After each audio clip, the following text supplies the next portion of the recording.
So what's happening with this pattern?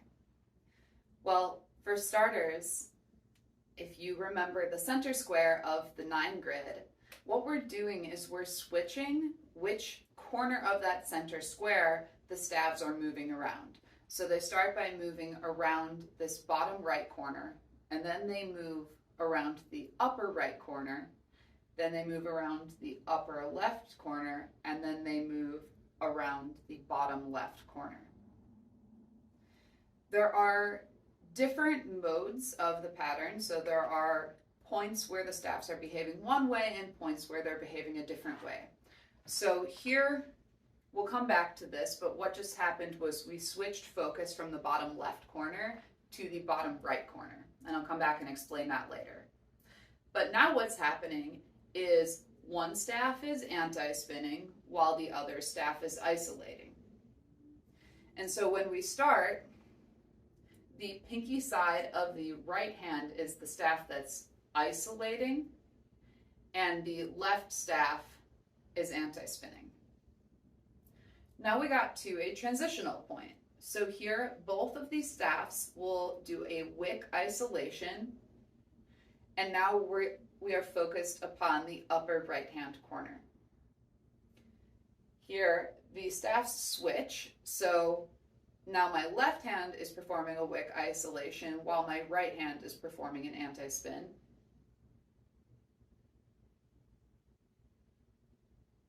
And when we get here, then both staffs anti-spin to switch. So if you noticed the first transition that I did, that first move I said we would come back to, both staffs were anti-spinning.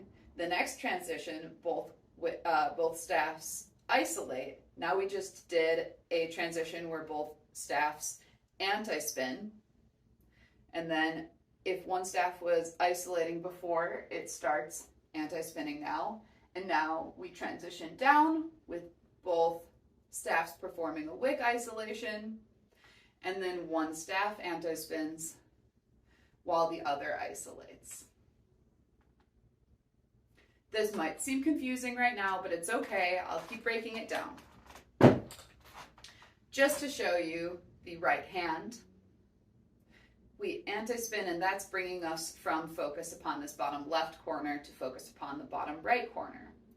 Now we move the staff 1, 2, 3 positions, isolating around that corner, and then we're going to anti-spin around this corner to come up. So that's our first anti-spin, 2, 3, 4, 5, and then we'll switch. So now we're going to isolate around this upper left-hand corner, 1, 2, 3 positions.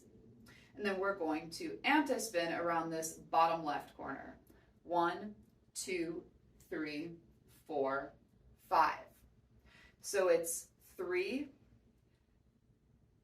5, 3, 5, in case that helps you. If it doesn't, don't worry about it. The left hand works like this. So let me orient myself. The left hand starts by anti-spinning down to the right hand side. 3 positions, and then we isolate 1, 2, 3, 4, 5. Now we're going to anti-spin around this upper left-hand corner here. That was for 1, 2, 3.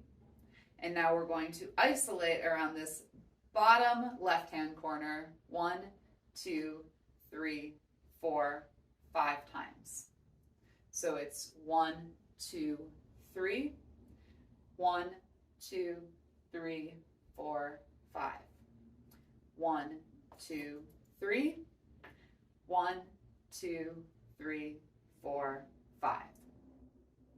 So if you noticed, the reason that if you notice that the staffs are switching between 3 and 5 consistently, the way it works is based on the hand path. So since our hands are moving to the outside of this corner to start, we only have to go 3 positions around it. Whereas here we're moving through that center square, and so it's going to take us 5 positions to get to the spot where we can move to the next corner. If that's confusing, again, don't even worry about it.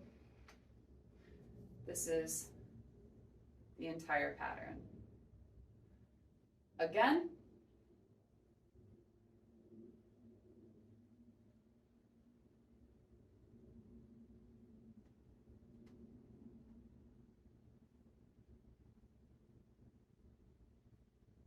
one thing to note is that your staffs never independently switch direction. So they're spinning opposite directions to each other, and they keep spinning opposite directions to each other the entirety of the pattern. You can perform this trick using finger spinning. I don't. Some people would say that it looks cleaner to perform it with finger spinning. It's all personal preference. I hope you like it.